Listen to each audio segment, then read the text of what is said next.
ಇದು ಸತ್ಯನಾರಾಯಣ ಸ್ವಾಮಿ ಪೂಜೆದು ಕಂಟಿನ್ಯೂಷನ್ ಪಾಠ ಆಗಿರುತ್ತೆ. ಸೊ ನೀವು ನೋಡಿ ಕಣ್ ತುಂಬ್ಕೋಬೋದು.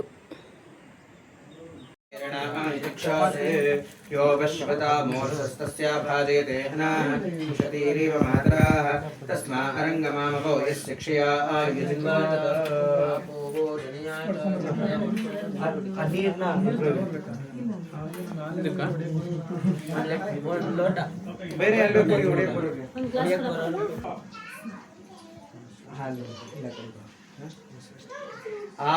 आप्यायस्वसमेते विश्वतस्वामवृष्ण्यं भवावाजस्य संघते अप्समे स्वामान्तर्विश्वानि भेषजाम् सद्यो जातं प्रपद्यामि सद्यो जाताय वै नमो नमः भवे भवेनाति भवे भवस्सुतं शुद्धोदगमाचमनीभ्यं शुद्धोदगमाचमनान्ते अथ हदिस्नानम् तदिक्राग्नाकार्षन् जिष्णारश्वस्य भाजिनः सुरभिनोमुखाकरप्रणआयोगाशितारिषत् दध्ना स्नपयामि दधिस्नानानन्तरं शुद्धोदगमाचमनीयं समर्पयामि शुद्धोदगमाचमनान्ते घृतस्नानम् ओम घृतं मे मिक्षय घृतमस्य योनिर्घृते श्रितो घृतं वस्य धाम अनुश्वधमावहमादयस्व स्वाहा घृतं वृषभवक्ष्याव्यं घृतस्नानान् समर्पयामि घृतस्नानानन्तरं शुद्धोदगमाचमनीयं समर्पयामि शुद्धोदगमाचमनान्ते मथस्नानम् मधुवातायते मधुक्षरन्ति सिन्धावः माध्वेर्नः सन्तोषाधीः मधुनक्तमुदोषधि मधो मत्पार्ति मद्वैरजाः मधुद्योरस्तु नः पिता मधुवान्नो वनस्पतिर्मधो मामस्तु सूर्याः माध्वेर्गावो भवन्तु नः मधुस्नानान् समर्पयामि मधुस्नानानन्तरं शुद्धोदगमाचमनीयं कल्पयामि शुद्धोदगमाचमनान्ते मधुस्नानान् समर्पयामि मधुस्नानानन्तरं शुद्धोदकस्नानान् समर्पयामि शुद्धोदकस्नानानन्तरे शिखरास्नानान् च करिष्ये ॐ स्वाध्वेन्द्वा स्वाधुना देव्रान् देव्रेण मृदाः ममृतेन मधो मदे मधो मत्तां सृजामि सघ्र सोमेन सोमास्यश्विभ्यां वच्चस्व सरस्वती वच्चस्वेन्द्राय सुत्राम्ने वच्चस्व शकरास्नानान् समर्पयामि शकरास्नानानन्तरं शुद्धोदकमाचमनीयं कल्पयामि शुद्धोदकमाचमनान्ते अथ फलस्नानं च करिष्ये ॐ या स्पूनले सत्पः ॐ याः परिनीर्याः फलाः पुष्पायाश्च पुष्पिणीः बृहस्पतिप्रचोदास्तानो मुञ्चन्त्वघ्रासः फलस्नानान् समर्पयामि शुष्कफलस्नानान् समर्पयामि ॐ याः परिनीर्याः फलाः पुष्पायाश्च पुष्पिणीः बृहस्पतिप्रचोदास्तानो मुञ्चन्त्वघ्रासः फलस्नानान् समर्पयामि फलस्नानानन्तरं फलोदकस्नानान् च करिष्ये ॐ याः परिनीर्याः फलाः पुष्पायाश्च पुष्पिणीः बृहस्पतिप्रचोदास्तानो मुञ्चन्त्वघ्रासः फलोदकस्नानान् समर्पयामि फलोदकस्नानानन्तरं कर्पूरमङ्गलनीराजनम् ॐ हिरण्यवर्णां महिनीं सुवर्णरत्नजां चन्द्रां हिरण्मयीं लक्ष्मीं जातवेदो महावः तां महावः जातवेदो लक्ष्मीर्मणपधामिनीं यस्यां हिरण्यं विन्देयं गामश्वं वरुषाणहम् श्री लक्ष्मी समेत सत्यनारायण स्वामिने नमो नमः फलपञ्चामृतस्नानानन्तरं शुद्धोदकमाचमनीयं समर्पयामि शुद्धोदकमाचमनान्ते मंगलनीराजनं समर्पयामि नीराजनान्ते आचमनीं समर्पयामि परिमलपत्रपुष्पाणि समर्पयामि देवता रक्षान् धारयामि नमस्करोमि स्वस्ति रक्षान् धारयामि सभान् नमस्कृत्य इन्दिरारमण गोविन्द गोविन्द विग्रह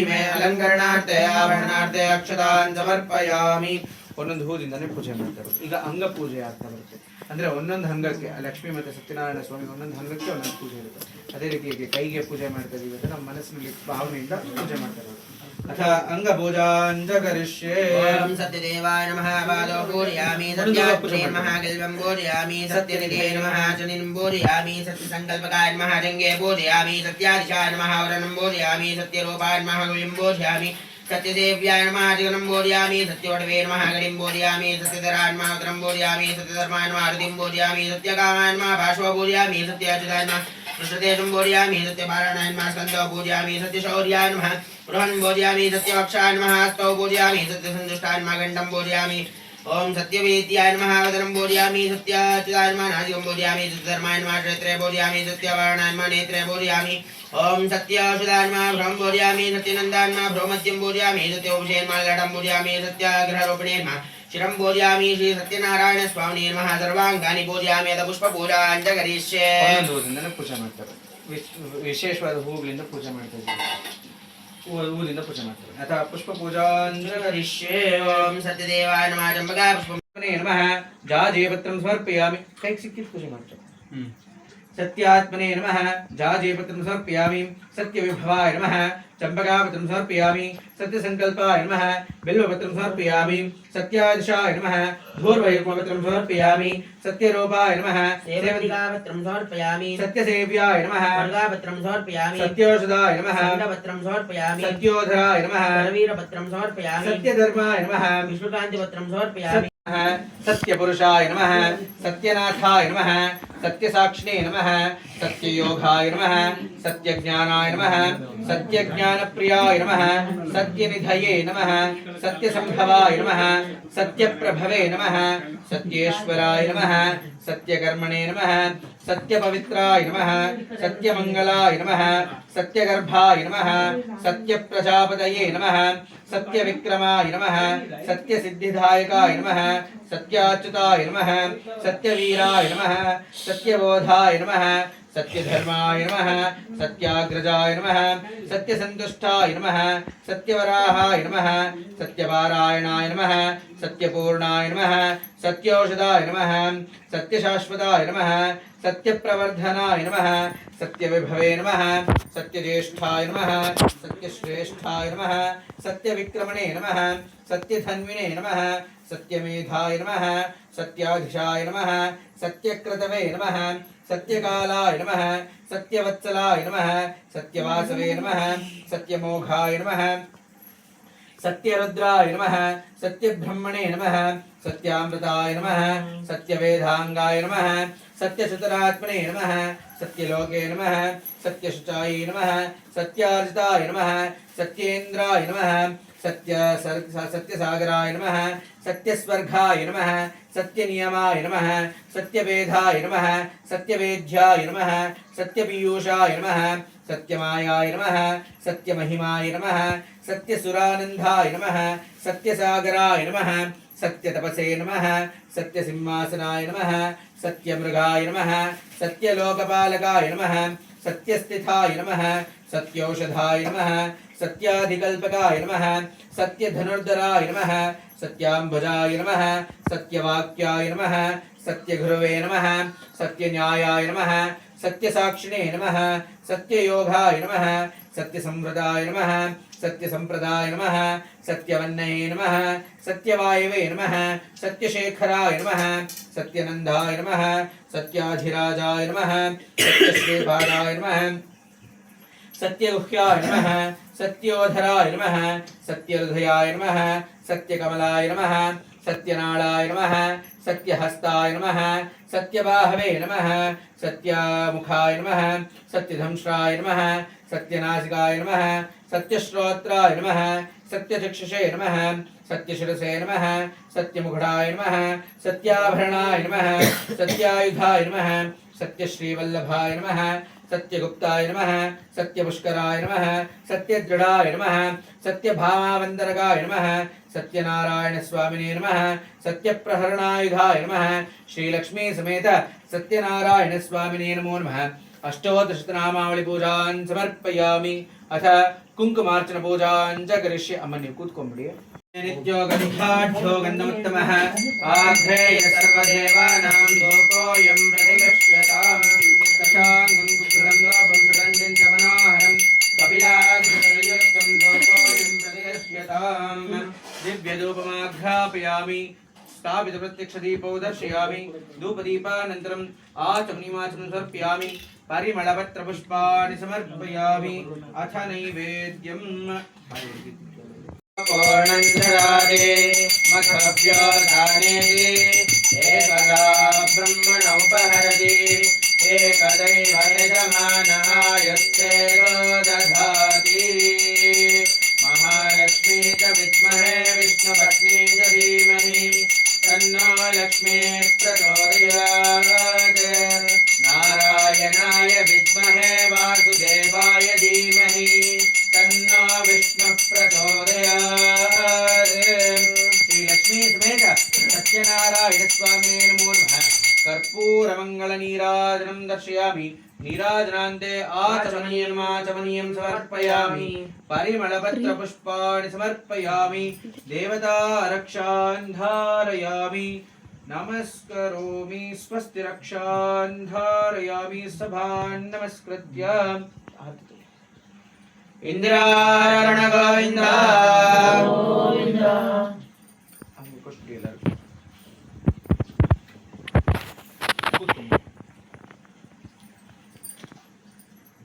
ಯಾವ ತಪಸ್ಸಿನಿಂದ ಅಭೀಷ್ಟವನ್ನು ಹೊಂದಬಹುದು ಆ ಸಮಸ್ತವನ್ನು ಕೃಪೆಯಿಂದ ಹೇಳಬೇಕೆಂದು ಪ್ರಾರ್ಥಿಸಿದರು. ಸೂತರು ಶೌನಕಾದಿಗಳನ್ನು ಕುರಿತು, ಎಲೈ ಮುನಿಗಳಿರ ಆಲಿಸಿರಿ, ಭಗವಂತನಾದ ಶ್ರೀಮನ್ನಾರಾಯಣನು ಪೂರ್ವದಲ್ಲಿ ದೇವರ್ಷಿಯಾದ ನಾರದರಿಗೋಸ್ಕರ ಯಾವುದನ್ನು ಹೇಳಿದ್ದಾನೋ ಆ ಸಮಸ್ತವನ್ನು ಹಾಗೆಯೇ ನುಡಿಯುವೆನು. ಸಾವಧಾನಚಿತ್ತರಾಗಿ ಕೇಳಿರಿ. ಲೋಕ ಅನುಗ್ರಹ ಮಾಡಬೇಕೆಂದು ಬಯಕೆಯಿಂದ ನಾರದರು ಸಮಸ್ತ ಲೋಕವನ್ನು ಸುತ್ತುತ್ತಾ ಭೂಲೋಕಕ್ಕೆ ಬಂದರು. ಅನಂತರ ಅಲ್ಲಿ ನಾನಾ ವಿಧವಾದ ಕಷ್ಟಗಳಿಂದ ಕೂಡಿದಂತ ಅನೇಕ ಯೋನಿಗಳಲ್ಲಿ ಉದ್ಭವಿಸಿದಂತ ತಮ್ಮ ಪೂರ್ವಜಿತ ಕರ್ಮ ಫಲಗಳಿಂದ ಕಷ್ಟಪಡುತ್ತಿರುವುದನ್ನು ನೋಡಿ ಈ ಲೋಕದ ಸಂಕಟಗಳು ಪರಿಹಾರ ಯಾವ ಉಪಾಯದಿಂದ ಸಾಧ್ಯವಾಗಬಹುದೆಂದು ಮನಸ್ಸಿನಲ್ಲಿ ಯೋಚಿಸಿ ವೈಕುಂಠವನ್ನು ತಲುಪಿದರು. ಅಲ್ಲಿ ಶುಭ್ರ ವರ್ಣವುಳ್ಳವನಾಗಿಯೂ 4 ತೋಳುಗಳು ಉಳ್ಳವನಾಗಿಯೂ ಇರುವ ಕಮಲಾಪತಿಯನ್ನು ಕಂಡು, ಎಲೈ ಅನಂತವಾದ ಪರಾಕ್ರಮವುಳ್ಳವಂತಹ ವಾಗ್ಮನಸ್ಸುಗಳಿಗೆ ಅಗೋಚರವಾದಂತಹ ಆಕಾರವುಳ್ಳವಂತಹ ಆದಿಯೂ ಮಧ್ಯವೂ ಕೊನೆಯೂ ಇಲ್ಲದಂತಹ ಗುಣಸ್ವರೂಪನಾದಂತಹ ಸಕಲ ಭೂತಗಳಿಗೂ ಮೊದಲನೆಯವನಾದಂತಹ ಭಕ್ತರ ಸಂಕಟವನ್ನು ಹೋಗಲಾಡಿಸತಕ್ಕಂಥ ಸ್ವಾಮಿಯೇ ನಿನಗೆ ನಮಸ್ಕಾರವೆನ್ನಲು, ಆಗ ನಾರಾಯಣನು, ಎಲೈ ನಾರದ ಮಹರ್ಷಿಯೇ, ನಿನ್ನ ಮನಸ್ಸಿನಲ್ಲಿ ಏನಿರುವುದು ಅದನ್ನು ಹೇಳಿದ್ದೇ ಆದರೆ ನಿನಗೆ ತಕ್ಕ ಸಮಾಧಾನವನ್ನು ಹೇಳುವೆನೆನ್ನಲು, ಆಗ ನಾರದರು, ಎಲೈ ಭಕ್ತವತ್ಸಲನೆ, ಭೂಲೋಕದಲ್ಲಿ ಹುಟ್ಟಿದಂತಹ ಸಕಲ ಮಾನವರು ತಮ್ಮ ತಮ್ಮ ಪಾಪ ಕರ್ಮಗಳಿಂದ ದಹಿಸಲ್ಪಡುತ್ತಿರುವರು. ಸುಲಭವಾದ ಅವರ ಸಂಕಟ ಹೇಗೆ ಪರಿಹಾರ ಆಗುವುದೋ ಅದನ್ನು ನನ್ನಲ್ಲಿ ನೀನು ದಯೆ ತೋರಿ ತಿಳಿಸೆನ್ನಲು, ಆಗ ಭಗವಂತನು, ನಾರದ, ಪ್ರಪಂಚ ಅನುಗ್ರಹ ಆಕಾಂಕ್ಷೆಯುಳ್ಳ ನೀನು ಚೆನ್ನಾಗಿ ಕೇಳಿದೆ. ಯಾವ ಕರ್ಮ ಮಾಡಿದರೆ ಮನುಷ್ಯನು ಅಜ್ಞಾನದಿಂದ ಬಿಡಲ್ಪಟ್ಟು ವಿಮುಕ್ತನಾಗುವನೋ ಆ ರಹಸ್ಯವನ್ನು ಹೇಳುವೆನು ಕೇಳು. ಸ್ವರ್ಗ ಮರ್ತ್ಯ ಲೋಕಗಳಲ್ಲಿ ಅತಿ ದುರ್ಲಭ್ಯವಾದ ಒಂದು ಪುಣ್ಯಕರವಾದ ವ್ರತ ಉಂಟು. ಎಲೆ ಮಗುವೆ, ನನಗೆ ನಿನ್ನಲ್ಲಿರುವ ವಾತ್ಸಲ್ಯದಿಂದ ಈಗ ಅದನ್ನು ತಿಳಿಸುವೆನು. ವಿಧಿಯುಕ್ತವಾದ ಸ್ವಲ್ಪವೂ ಲೋಪವಿಲ್ಲದಂತೆ ಸತ್ಯನಾರಾಯಣ ವ್ರತವನ್ನು ಮಾಡಿದ್ದಲ್ಲಿ ಇಹಲೋಕದಲ್ಲಿ ಸಮಸ್ತ ಸುಖವನ್ನು ಅನುಭವಿಸಿ ಪರಲೋಕದಲ್ಲಿ ಮುಕ್ತಿಯನ್ನು ಹೊಂದುವರು ಎಂಬುದಾಗಿ ನುಡಿದ ಭಗವದ್ ವಾಕ್ಯವನ್ನು ಆಲಿಸಿ ನಾರದ ಮಹರ್ಷಿಯು, ಎಲೆ ಜಗದೊಡೆಯನೇ, ಈ ಸತ್ಯನಾರಾಯಣ ವ್ರತವನ್ನು ಮಾಡಲು ಫಲವೇನು ಮತ್ತು ಇದರ ವಿಧಾನವೇನು? ಯಾರಿಂದ ಪೂರ್ವದಲ್ಲಿ ಈ ವ್ರತವು ಆಚರಿಸಲ್ಪಟ್ಟಿತು? ಈ ವ್ರತಾಚರಣೆಗೆ ಕಾಲ ಯಾವುದು? ಇವೆಲ್ಲವನ್ನು ವಿಸ್ತಾರವಾಗಿ ಹೇಳಬೇಕೆಂದು ಕೇಳಿದ ನಾರದರಿಗೆ ಭಗವಂತನು ಹೇಳುವನು, ಈ ವ್ರತವು ದುಃಖ ಶೋಕಾದಿಗಳನ್ನು ಪರಿಹರಿಸುವುದು, ಧನ ಧಾನ್ಯಗಳನ್ನು ಸಮೃದ್ಧಿಪಡಿಸುವುದು, ಸಕಲ ಸೌಭಾಗ್ಯ ಸಂತಾನಗಳನ್ನು ಉಂಟು ಮಾಡುವುದು, ಎಲ್ಲಾ ಕಡೆಯಲ್ಲೂ ಜಯವನ್ನು ಉಂಟು ಮಾಡುವುದು. ಯಾವ ದಿನಗಳಲ್ಲಿ ಮನುಷ್ಯನಿಗೆ ಈ ವ್ರತವನ್ನು ಮಾಡಬೇಕೆಂದು ಅಪೇಕ್ಷೆ ಉಂಟಾಗುವುದೋ ಆ ದಿವಸ ಭಕ್ತಿ ಶ್ರದ್ಧೆಗಳಿಂದ ಕೂಡಿ ಸಾಯಂಕಾಲದಲ್ಲಿ ಶ್ರೀ ಸತ್ಯನಾರಾಯಣ ಸ್ವಾಮಿಯನ್ನು ಅರ್ಚಿಸಬೇಕು. ಧರ್ಮದಲ್ಲೇ ದೃಷ್ಟಿಯುಳ್ಳವನಾಗಿ ವಿಪ್ರರೊಂದುಗೂಡಿ ಶ್ರೇಷ್ಠವಾದ ಆಗುಪಾಲು ಭಕ್ಷ್ಯಗಳನ್ನು, ಬಾಳೆಹಣ್ಣು, ತುಪ್ಪ, ಹಾಲು, ರವೆ, ತಂಬಿಟ್ಟು, ಶಕ್ತಿ ಇಲ್ಲದಿದ್ದರೆ ಬೆಲ್ಲ, ಸಕ್ಕರೆಗಳಿಂದ ಮಿಶ್ರವಾದ ಅಕ್ಕಿ ಹಿಟ್ಟಿನ ತಂಬಿಟ್ಟು, ಇವುಗಳೆಲ್ಲವೂ ಆಗುಪಾಲು ಸೇರಿಸಿ ನೈವೇದ್ಯನ್ನು ಮಾಡಬೇಕು. ಆ ಬಳಿಕ ಫಲದಕ್ಷಿಣೆಗಳನ್ನು ಬ್ರಾಹ್ಮಣರಿಗೆ ಅರ್ಪಿಸಿ ಕಥೆಯನ್ನು ಕೇಳಬೇಕು. ಅನಂತರ ಬಂಧುಗಳಿಗೂ ಇಷ್ಟಮಿತ್ರರಿಗೂ ಭೋಜನವನ್ನು ಮಾಡಿಸಿ ತಾನೂ ಭೋಜನವನ್ನು ಮಾಡಬೇಕು. ಈ ರೀತಿಯಲ್ಲಿ ಈ ವ್ರತವನ್ನು ದೇವಾಲಯ, ನದಿ ತೀರ ಮೊದಲಾದ ಪ್ರದೇಶಗಳಲ್ಲಿ ಮಾಡಿದ ಬಳಿಕ ನೃತ್ಯ ಗೀತಾದಿಗಳಿಂದ ಸ್ವಾಮಿಯನ್ನು ಧ್ಯಾನಿಸಿ ಸ್ವಗೃಹವನ್ನು ಕುರಿತು ಬರಬೇಕು. ಈ ಪ್ರಕಾರ 4 ವರ್ಷಗಳು ಈ ವ್ರತವನ್ನು ಆಚರಿಸಿ ಆದಿಯಲ್ಲಾಗಲಿ ಮಧ್ಯದಲ್ಲಾಗಲಿ ಕೊನೆಯಲ್ಲಾಗಲಿ ಉದ್ಯಾಪನೆಯನ್ನು ಮಾಡಿದರೆ ಪೂರ್ಣ ಫಲಪ್ರಾಪ್ತಿಯಾಗುವುದು.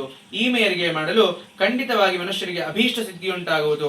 ಈ ಕಲಿಯುಗದಲ್ಲಿ ಇದಕ್ಕಿಂತಲೂ ಸುಖಕರವಾದ ಸುಲಭ ಉಪಾಯ ಇಲ್ಲವೆಂದು ಶ್ರೀಮನ್ನಾರಾಯಣನು ನಾರದರಿಗೆ ಹೇಳಿದ್ದಾನೆಂದು ಶೌನಕಾದಿಗಳಿಗೆ ಸೂತ ಮಹರ್ಷಿಯು ಹೇಳಿದ್ದಾರೆಂಬಲಿಗೆ 1ನೇ ಅಧ್ಯಾಯವು ಸಮಾಪ್ತವು. ಶ್ರೀ ಲಕ್ಷ್ಮೀ ಸಮೇತ ಸತ್ಯನಾರಾಯಣ ಸ್ವಾಮಿನೇ ನಮೋ ನಮಃ. ನಮಸ್ಕಾರಾನ್ ಸಮರ್ಪಯಾಮಿ. ಅಥ ನೈವೇದ್ಯಂ.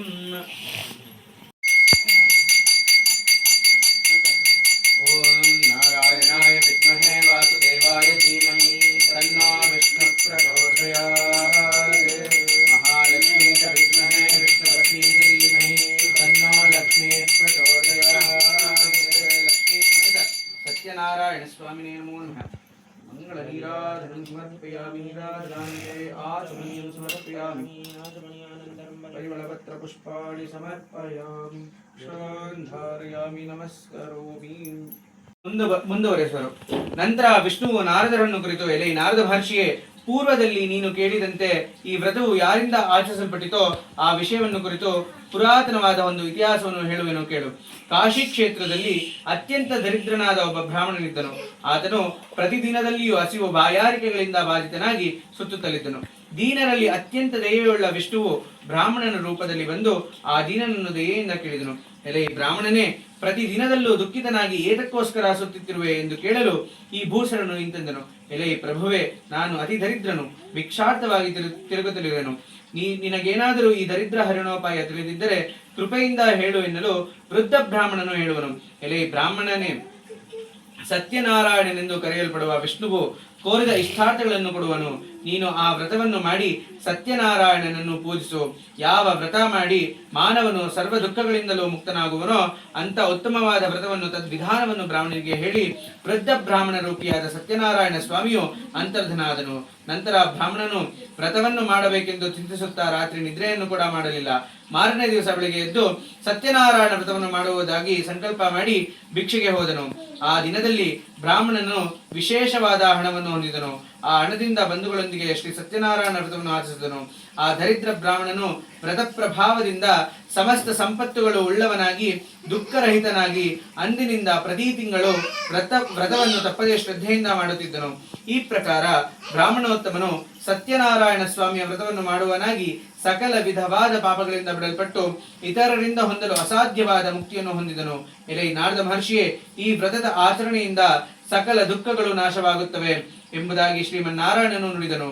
ಎಲೆ ಋಷಿಗಳಿರ, ಈ ರೀತಿಯಾಗಿ ಶ್ರೀ ವಿಷ್ಣುವು ಮಹಾತ್ಮನಾದ ನಾರದರಿಗೋಸ್ಕರ ಹೇಳಿದ ವಿಷಯವು ನಿಮಗೆ ನನ್ನಿಂದ ಹೇಳಲ್ಪಟ್ಟಿತು, ಮತ್ತೇನನ್ನು ಹೇಳಲಿ ಎಂಬುದಾಗಿ ಶೌನಕಾದಿಗಳನ್ನು ಕುರಿತು ಸೂತ ಮಹರ್ಷಿಯು ನುಡಿಯಲಾಗಿ ಋಷಿಗಳು ನುಡಿಯುವರು. ಎಲೆ ಮಹರ್ಷಿಯೇ, ಈ ವ್ರತವನ್ನು ಆ ಬ್ರಾಹ್ಮಣನಿಂದ ಕೇಳಿ ಭೂಮಿಯಲ್ಲಿ ಮತ್ಯಾರಿಂದ ಆಚರಿಸಲ್ಪಟ್ಟಿತು ಆ ಸಮಸ್ತವನ್ನು ತಿಳಿಸಬೇಕೆಂದಲು ಸೂತರು ಹೇಳುವರು. ಎಲೆ ಮುನಿವರ್ಯರೇ, ಭೂಮಿಯಲ್ಲಿ ಈ ವ್ರತವು ಯಾರಿಂದ ಪೂರ್ವದಲ್ಲಿ ಆಚರಿಸಲ್ಪಟ್ಟಿತೋ ಆ ಸಂಗತಿ ಕೇಳಿರಿ. ಒಂದು ಸಮಯದಲ್ಲಿ ಪೌರೋಕ್ತವಾದ ಬ್ರಾಹ್ಮಣನು ವಿಶೇಷವಾಗಿ ಪೂಜೋಪಕರಣಗಳಿಂದ ನೆಂಟರಿಂದ ಕೂಡಿ ವ್ರತವನ್ನು ಆಚರಿಸುತ್ತಿದ್ದನು. ಆ ವೇಳೆಯಲ್ಲಿ ಕಟ್ಟಿಗೆ ಮಾರುವನೊಬ್ಬನು ಮನೆಯ ಹೊರಗಡೆ ಹೊರೆಯನ್ನು ಹಿಡಿಸಿ ಬ್ರಾಹ್ಮಣನ ಮನೆಯನ್ನು ಪ್ರವೇಶಿಸಿದನು. ಬಹಳ ದಾಹದಿಂದ ಪೀಡಿತನಾದರೂ ಕೂಡ ಬ್ರಾಹ್ಮಣನಿಂದ ಮಾಡಲ್ಪಡುತ್ತಿದ್ದ ವ್ರತವನ್ನು ನೋಡಿ ಏನೋ ಒಂದು ವಿಧವಾದ ಭಕ್ತಿಯುಂಟಾಗಲು ಸಾಷ್ಟಾಂಗವರಿಗಾಗಿ ಬ್ರಾಹ್ಮಣನನ್ನು ಕುರಿತು, ಎಲೆ ಸ್ವಾಮಿಯೇ, ನಿಮ್ಮಿಂದ ಆಚರಿಸಲ್ಪಡುತ್ತಿರುವ ಈ ಪೂಜೆ ಯಾವುದು? ಇದನ್ನು ಆಚರಿಸಿದರೆ ಎಂಥ ಫಲ ಹೊಂದಬಹುದು ಎಂದು ಕಟ್ಟಿಗೆ ಮಾರುವವನು ಕೇಳಲು ಬ್ರಾಹ್ಮಣನು ಹೇಳುತ್ತಾನೆ, ಇದು ಸತ್ಯನಾರಾಯಣ ಸ್ವಾಮಿಯ ವ್ರತವು, ಕೋರಿದ ಇಷ್ಟಾರ್ಥಗಳನ್ನೆಲ್ಲ ಕೊಡುವಂಥದ್ದು. ನನಗೆ ಈ ವ್ರತ ಅನುಗ್ರಹದಿಂದಲೇ ಧನ ಧಾನ್ಯ ಸಂಪತ್ತುಗಳು ಉಂಟಾಯಿತು ಎಂದು ಹೇಳಲು ಕಟ್ಟಿಗೆ ಮಾರುವವನು ಅತ್ಯಂತ ಸಂತೋಷದಿಂದ ಆ ಸ್ವಾಮಿಯ ಪ್ರಸಾದ ಭಕ್ಷಿಸಿ ಜಲಪಾನ ಮಾಡಿ ಆ ದಿವಸ ಕಟ್ಟಿಗೆ ಮಾರಿದ ಹಣದಲ್ಲಿ ಶ್ರೀ ಸತ್ಯನಾರಾಯಣ ವ್ರತವನ್ನು ಮಾಡಬೇಕೆಂದು ಆ ಸ್ವಾಮಿಯನ್ನು ಧ್ಯಾನಿಸುತ್ತಾ ತಲೆಯ ಮೇಲೆ ಹೊರೆಯನ್ನಿಟ್ಟುಕೊಂಡು ಆ ಪಟ್ಟಣದಲ್ಲಿ ಪುಣ್ಯವಂತರಾದ ಧನಿಕರು ಎಲ್ಲಿರುವರೋ ಅಲ್ಲಿಗೆ ಹೋದನು. ಆ ದಿವಸ ಎಂದಿಗಿಂತಲೂ ದ್ವಿಗುಣವಾದ ಲಾಭವನ್ನು ಪಡೆದು ಆ ಹಣದಿಂದ ಚೆನ್ನಾಗಿ ಪಕ್ವಾಗಿರುವ ಬಾಳೆಹಣ್ಣು, ಸಕ್ಕರೆ, ಬೆಲ್ಲ, ಹಾಲು, ಮೊಸರು, ಗೋಧಿ ಹಿಟ್ಟು ಇವೆಲ್ಲವನ್ನು ಕಾಲು ಬಾಲು ಹೆಚ್ಚಾಗಿರುವಂತೆ ತೆಗೆದುಕೊಂಡು ತನ್ನ ಮನೆಯಲ್ಲಿ ಸೇರಿ ಬಂಧುಗಳನ್ನೆಲ್ಲ ಕರೆಸಿ ಶಾಸ್ತ್ರೋಕ್ತವಾಗಿ ವ್ರತವನ್ನು ಮಾಡಲು ವ್ರತದ ಪ್ರಭಾವದಿಂದ ಸಕಲ ಸಂಪತ್ತುಗಳನ್ನು ಪಡೆದು ಅಂತ್ಯದಲ್ಲಿ ಶ್ರೀ ಸತ್ಯನಾರಾಯಣ ಸ್ವಾಮಿಯ ಲೋಕವನ್ನು ಪಡೆದನು ಎಂಬಲಿಗೆ 2ನೇ ಅಧ್ಯಾಯವು ಸಮಾಪ್ತವು. ಶ್ರೀ ಲಕ್ಷ್ಮೀ ಸಮೇತ ಸತ್ಯನಾರಾಯಣ ಸ್ವಾಮಿನೇ ನಮೋ ನಮಃ. ನಮಸ್ಕಾರಾನ್ ಸಮರ್ಪಯಾಮಿ. ಅಥ ನೈವೇದ್ಯಂ ಬ್ರಹ್ಮಣ ಉಪಹರತಿ ಏಕದೈವ ಯಜಮಾನಃ ಯುಸ್ತೇಜೋ ದಧಾತಿ. ಮಂಗಳ ನೀರಾಜನ ದೀಪೋ ದರ್ಶಯಾಮಿ ನೀರಾಜಾನಂದರಂ ಆಚಮನೀಯಂ. ಸತ್ಯನಾರಾಯಣ ಸ್ವಾಮಿ ಕತೆ ಇನ್ನು ಬಾಕಿ ಇದೆ, ಅದನ್ನು ಪಾರ್ಟ್ 3ನಲ್ಲಿ ಕೇಳೋಣ. ಸೊ ಇವತ್ತಿಗೆ ನನ್ನ ಚಾನಲ್ಗೆ ಸಬ್ಸ್ಕ್ರೈಬ್ ಮಾಡಿಕೊಂಡ್ರೆ ಪಾರ್ಟ್ 3 ಕೂಡ ನೋಡ್ಬೋದು. Thank you friends.